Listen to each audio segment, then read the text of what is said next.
Good morning. This is Dr. Matthew Dunn, host of The Future of Email. My guest this morning from Latvia, Reinis Krumins of AgencyJR. Reinis, terrific to connect with you. Likewise. Happy to be here. And I got to tell you, I didn't warn you about this in advance. I'm going to pounce all over you, man, because you're under 30 and you're in email. God love you. Yes. How come? Yeah. Um, I'll make the long journey short. Yeah. I started doing online business when I was 13. Well, kind of freelancing, doing graphic design, and then got into social media marketing, and then off to Facebook ads. What we saw when I was doing Facebook ads was there was a lot of competition in the space, but there weren't many people doing emails. I actually had a client that needed email marketing. We set up something for them, and I realized no one I know is doing email marketing. So why am I just going after Facebook ads, which is where there already are a lot of better people than me in the space? Let me just go after the same people, just with email marketing, with a different service. And I partnered up with my business partner Jacob, and now we've grown to a pretty significantly sized team. We were at around 50 people at its peak. To date, we've worked with over 250 clients, and we've sold in a bunch of countries, basically throughout entire Europe, in America, Canada, South America, Mexico, Brazil, Spain, Portugal, all over the world, Japan even. That's So, yeah. awesome. I really am intrigued because I've been in and around email for a long time, since before you were born. No exaggeration. No, seriously. So I kind of get why I'm oriented to it, but email, and I'm curious about your perspective, having gone on that journey. It is the older technology. It's not necessarily on the top of everyone's list when they think in terms of marketing in the digital space, but it does things that many other channels don't. Yeah, for sure. Like if we look at the email marketing, before I was born, a lot of people were buying lists and doing spam. So that's when it's kind of like started. Yeah.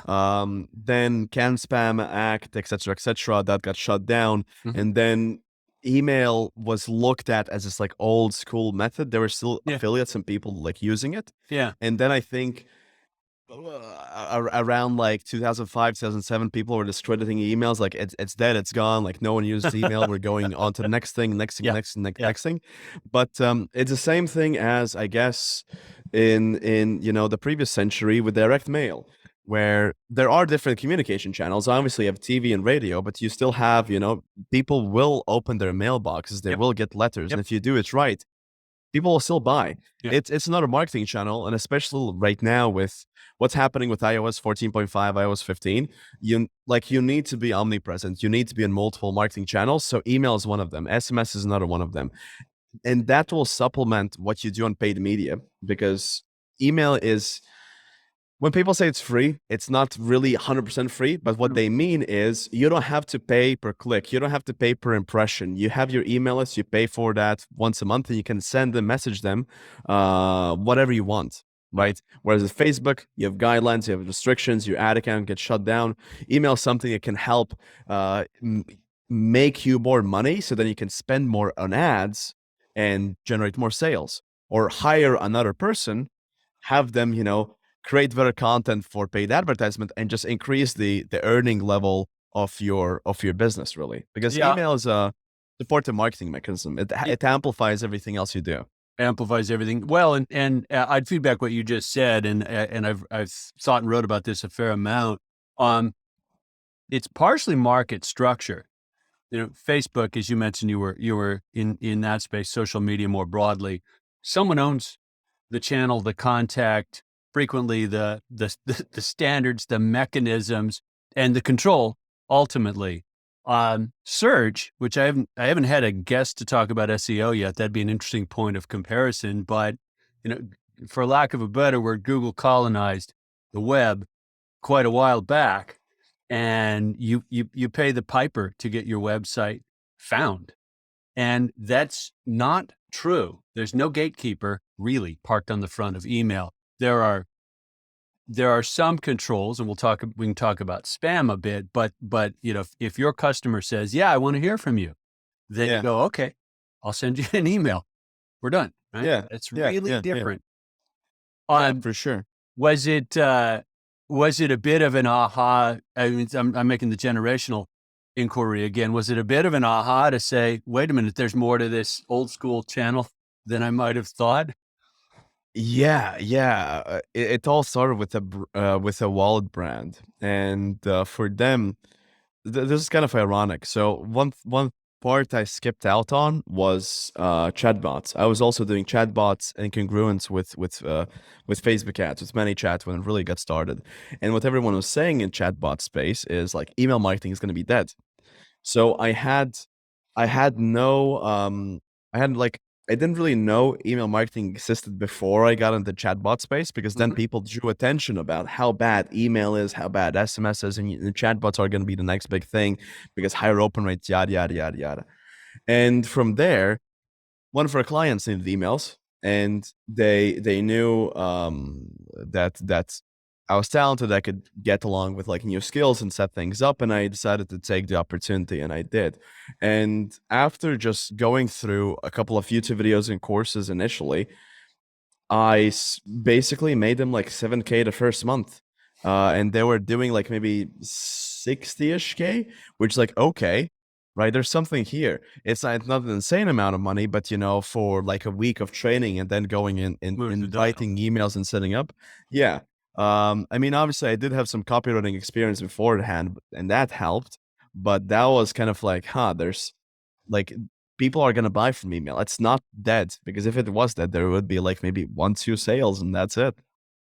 What's the I'm switching gears a little bit to come back to that, but what describe email habits, where people look, how often they read, and so on among your friends and acquaintances? Ooh.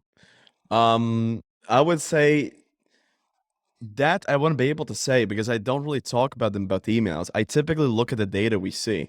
Okay. The main habits we see is that people are more likely to open emails in the morning, because Mhm. they get to their work, they open their inbox and they go through the emails. But they're more likely to buy typically after works, like 5, 6, 7, 8 p.m. Okay.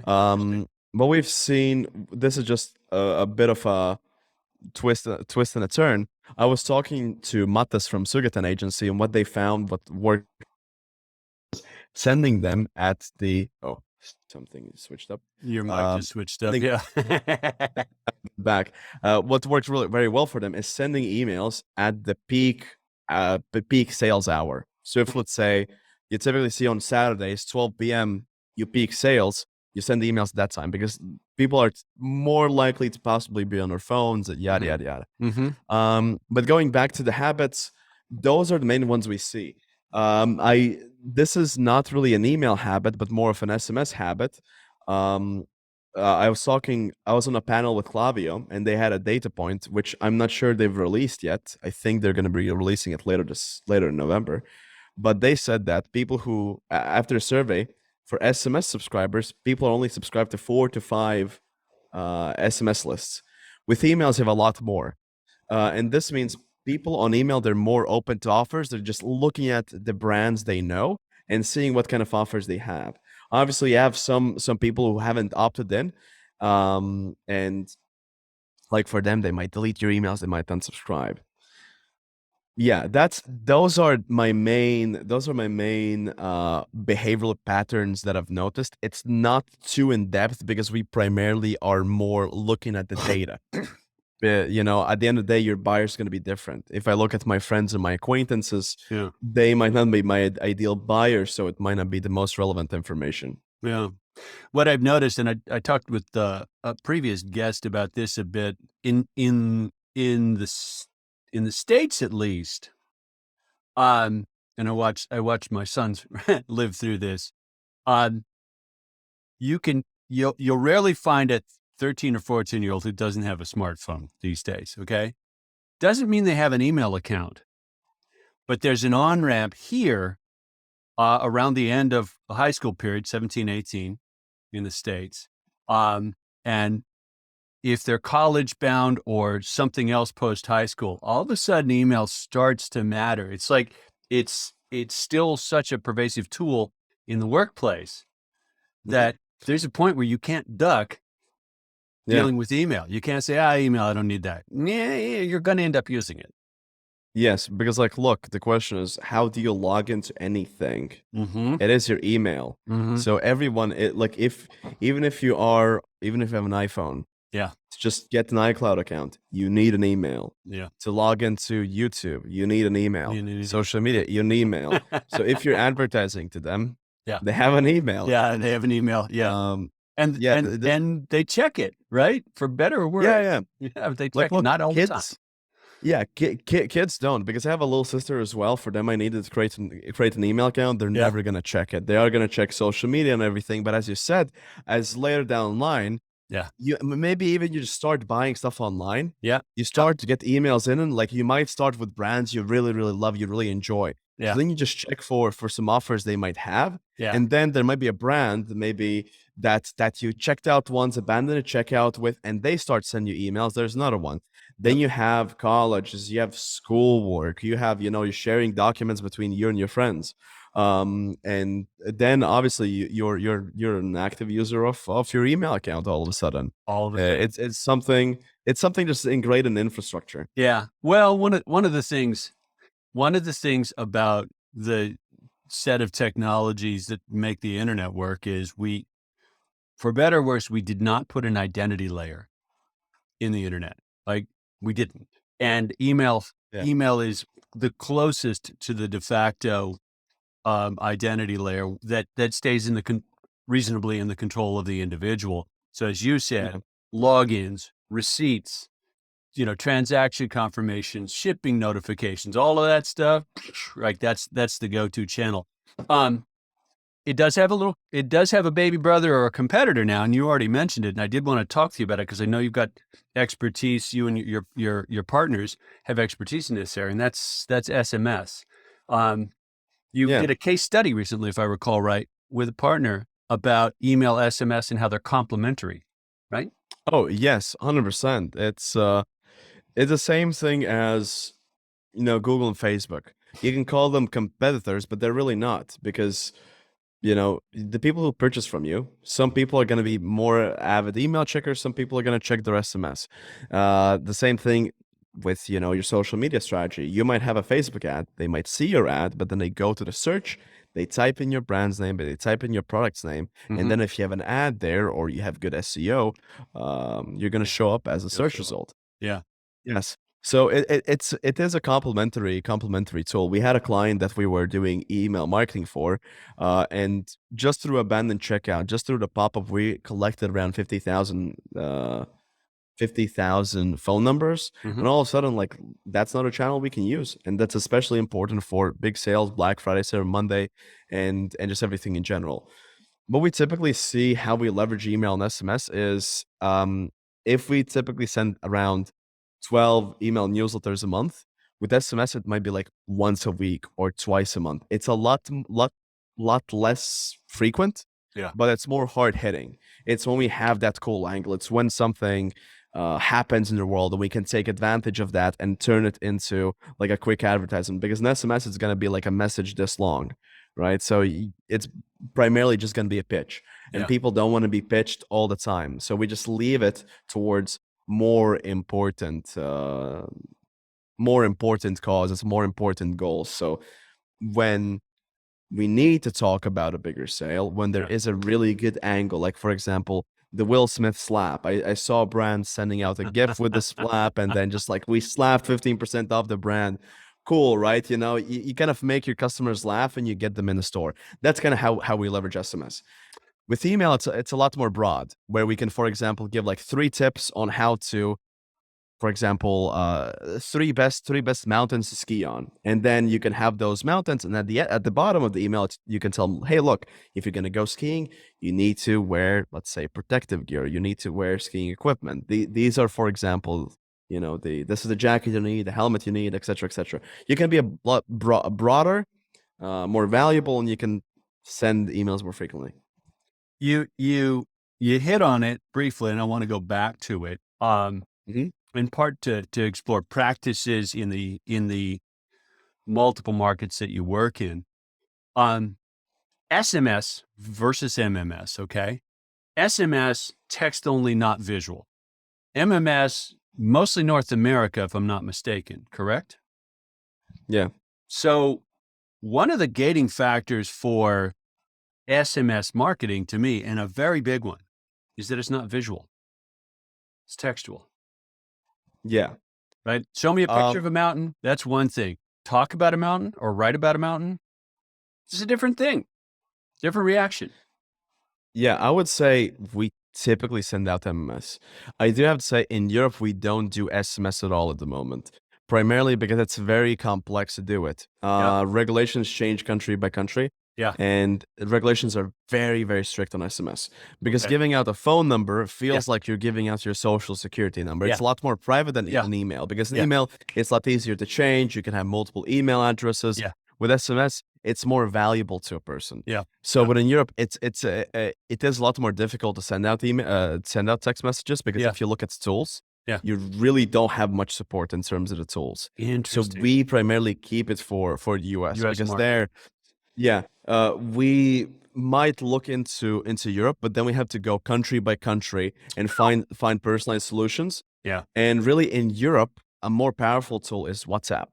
Yeah. People are going to be using WhatsApp, and that's one tool people use.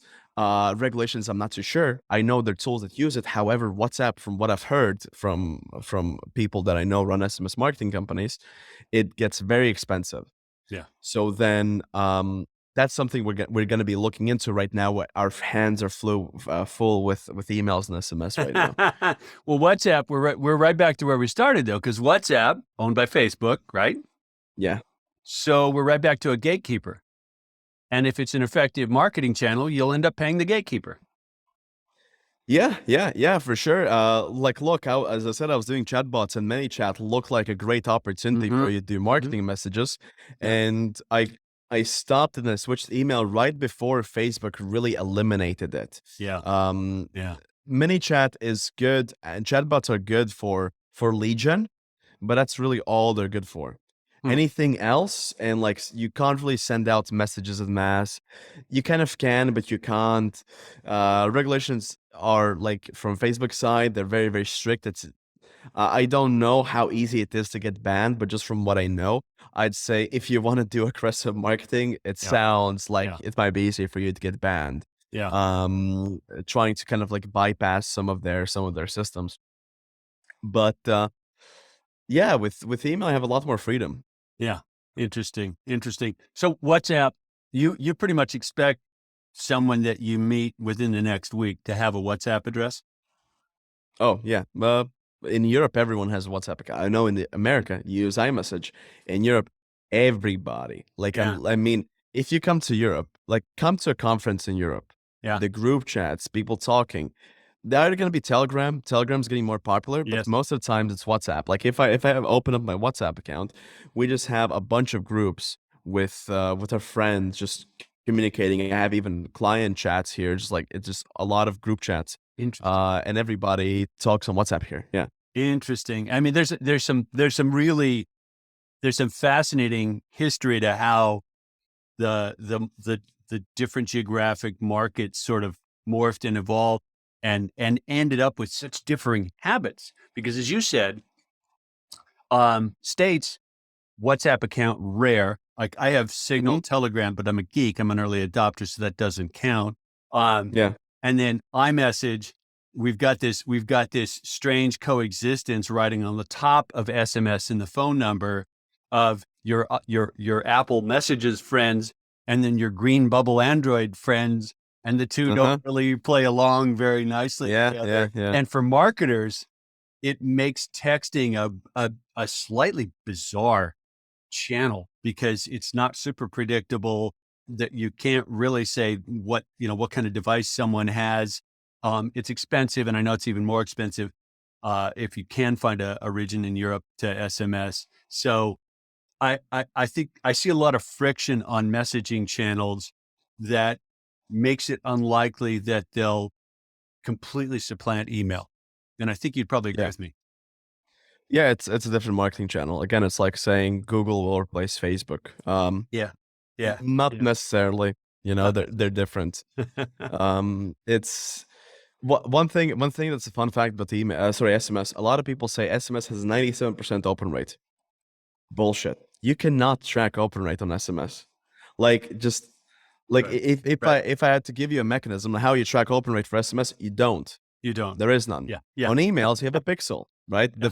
The pixel tracks when someone opens You it. used to. Thank you, Apple. Yeah, actually, with this, iOS 15 hasn't been the biggest issue for tracking. The reason why is because, from my personal experience as well, shopping, the biggest concern people had is that you would have like fake email addresses that forward email and it's always 100% open. Yeah. That still is a concern. But if I shop online, I like if I want to have a receipt, I typically still enter my real email, and it doesn't give the automatic option Yeah. as like I thought it would. Yeah. It does give the automatic option for applications, like when you log in or create apps. Yeah. So they're having issues. But e-commerce, I haven't seen that issue. That's number one. Yeah. Number two, most email service providers, they were already dealing with bots and anti-malware softwares and everything before Apple. So the reason why people talked about Apple being an issue for tracking is because what would happen is, and this is still what they are doing, no matter if you know you have your cloaked or hidden email or not, which was the feature I was talking about previously. But what they do is once an email comes in, they would open it just like whatever through their servers.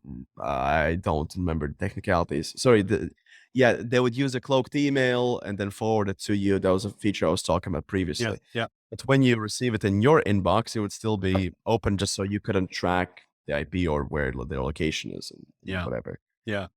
So what most email service providers have already done before Apple, because of anti-malware softwares, is they don't count either the first or the second click. They might not, that depends on software. It might not count the first click, might not count the second click, and it only tracks the third click as the actual open.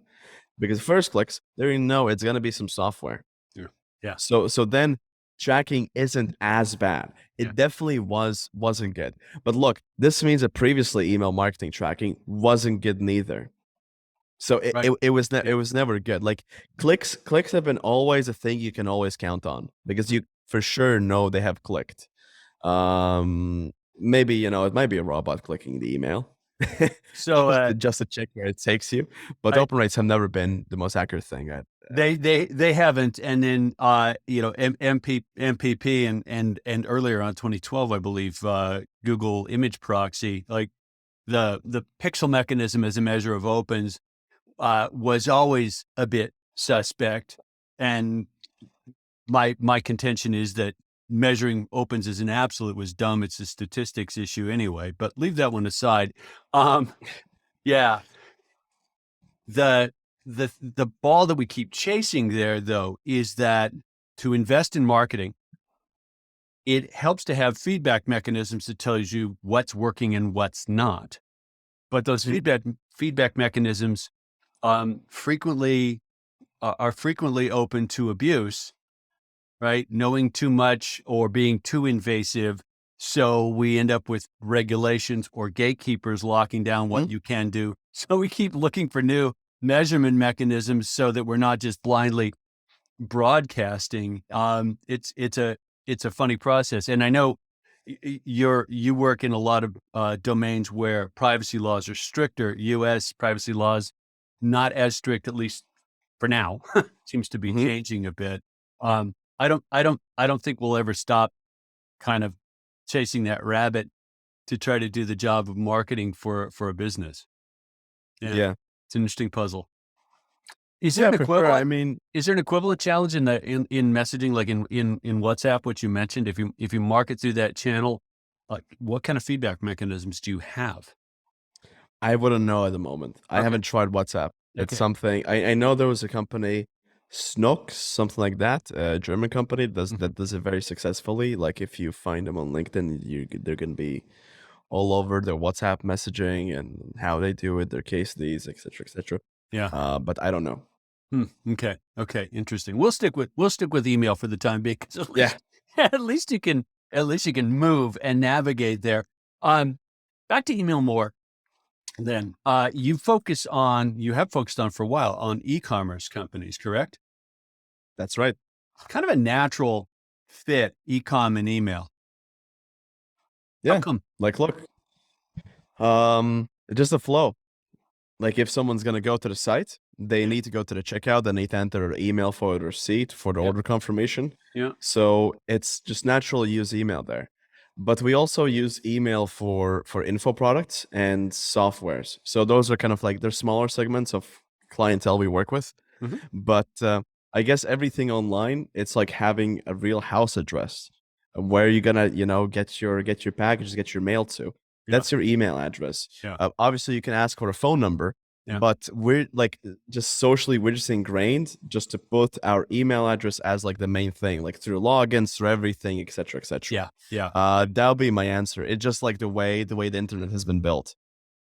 The thing about email that versus phone, okay, since you mentioned it, like we're okay with some slippage and some slop and some volume in email where we wouldn't tolerate Mhm. easily on our phone messaging client. You mentioned it earlier. You said 3 to 4 people will subscribe to 3, maybe 4 text Right. message. Yes. Yeah, I signed up for a couple months ago just as an experiment to talk with guests about SMS marketing. And I signed up with a couple of companies. I'd bought things from them over a couple of years. I'm like, Mhm. okay, I'll put myself on their list. It feels like email from 10 years ago. Like all they do is hammer the sales, completely unpersonalized, gets me in the habit of waiting for a relevant sale instead of becoming a steady customer at full Yeah. price. Like, I think it's backfiring on them, honestly, a whole bunch. And I would delete it if it wasn't a business experiment because it's mostly annoying. Like, okay, there's Yeah. a daily pop up from blah, blah, blah golf company, right? Like, I Mhm. don't care. Yeah, I agree with you. That's what I said previously. Like that's why our SMS frequency is very low. Yeah. It's just a medium where you don't expect to be contacted as often. No. You expect to have a conversation. So like difference in email and SMS is like on SMS you expect to have a more active conversation. Yeah. On email you either have like a more official conversation Yeah. that you put more time into, or you just get messages Yeah. that you read and it's like a letter. Yeah. You read it, cool, in the bin, on to the next one. Yeah. Yeah. Um, Or go to the and promotions tab when you're shopping. exactly, Yeah. exactly. So that's what I would say is the main difference also on how the content is being consumed. And also like on SMS you can't have as many words. Like you're not going to be writing an essay because if you open an essay on a phone, Yeah. it's going to be very difficult for you to understand what it's about or even read it. The text is going to be big. It's going to be a long message, and it's like I don't know, like a psychopath stalker following you around and telling you I don't know what color underpants you're wearing in the morning. I You did don't want to get see. I had a guest a few weeks back, Scott Cohen, well, really top-notch email marketer, and we were talking about the cost of SMS marketing. And a week after that, I got an SMS message from a political campaign because we're elections tomorrow here in the US, Mhm. and 800 words plus a picture. And I sent it to Scott, and he said, "Yeah, that was 11 or 12 cents just for you. Like that was an 11 or 12 cent investment just for you, asking for a relatively modest donation." Thinking it's got to be tough to make that pencil out. Like, wow. And did I read all Yeah. 800 words? No. No. Like, give me a break. Scan, delete. Yeah. Yeah. Just the nature of the medium. Yeah, it's short. SMS starts with the word short, doesn't it? Yes, exactly, exactly.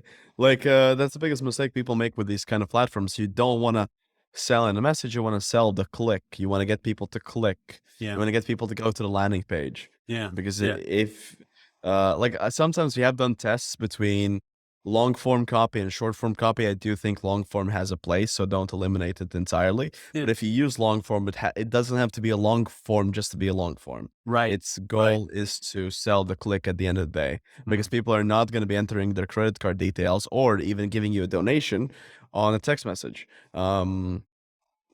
Well, actually, on text message, I think you could be able to give a donation, but still, at the end of the day, your goal is to get them to the CTA. Yeah, yeah.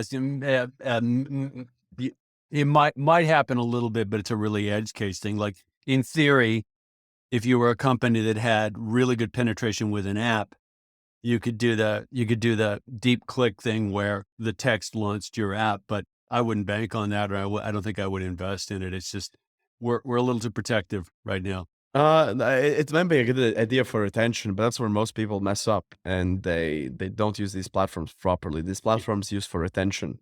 Yeah. Like if you have an app and you have someone who hasn't logged in the past 3 days, tell them, hey, look, go back to the app. Yeah. Right? Yeah. Hey, like you unlocked something here. Go back to the app. That's how you could use it. But if you just use it as cold outreach, it feels like spam. It feels like it might work, but not the most effective way to reach people. Agreed. Well, so I don't want to chew up your whole day, but I did want to ask you about your agency a bit. Like, Yeah. e-commerce clients we talked about. Where do you and your partners see growing AgencyJR? Good question. I'd say just doing the same thing, but better. Okay, cool. And you said you were just recently in Dubai at I would assume a business conference. Yes, we were talking about our 7-figure Q4 email marketing strategy. That was a great time. We met a lot of OG speakers, some that were speaking at the Affiliate World, and other massive conferences. That was a great time. Had fun with them. Met a lot of great marketers. Chatted marketing, chatted life, and was around great people. So that was an amazing experience. And ended up with more WhatsApp addresses, I'm thinking. Oh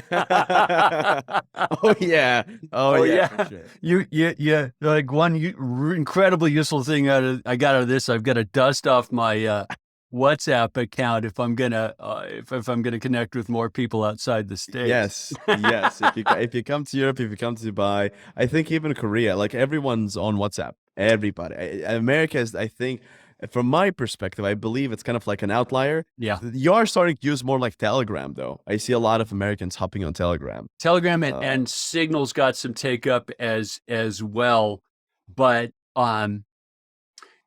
Apple's got such an interesting foothold with iMessage because iOS iPhones are so dominant here that Apple effectively has, oddly enough, they're counterbalanced to Facebook's footprint with WhatsApp here, and I don't think man on the street is necessarily going to switch, at least in the States. I think we get enough of what we need out of the SMS clients that they'll continue to have the stronghold.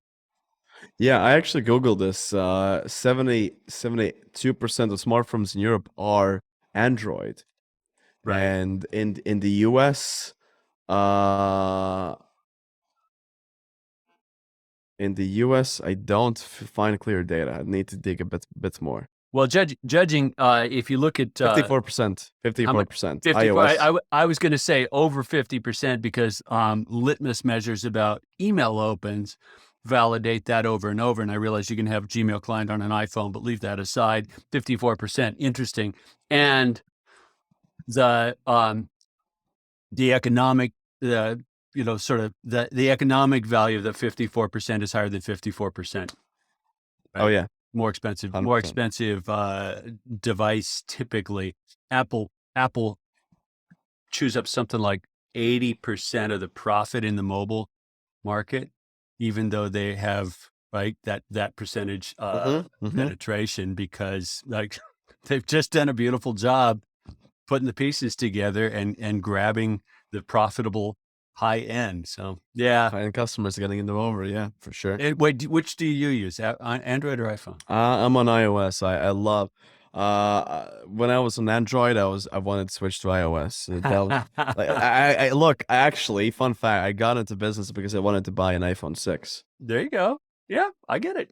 I get it. I did that with Macs way back in the day, and I've got Apple Yeah. devices all over the place here. I do find Android, just as a technical guy, I find Android really intriguing and fun. Like you can break stuff and try stuff that you Yeah. can't do Yeah. on Yeah. iOS. But then the device I take out the door with It me, works. yeah, it just That was a challenge with iOS I found. Now I sound like a tech podcast, but yeah, Apple products they work. They're just like consistent. The only challenge I found with laptops, I do prefer Windows. I am on a Mac right now, interesting. but with laptops, I found that PCs work better than Macs for me. I worked at Microsoft for 9 years, so I became a bona Uh fide huh. Windows expert. And then when I left, after a couple of years, I kind of went, "Oh, I like the Mac better."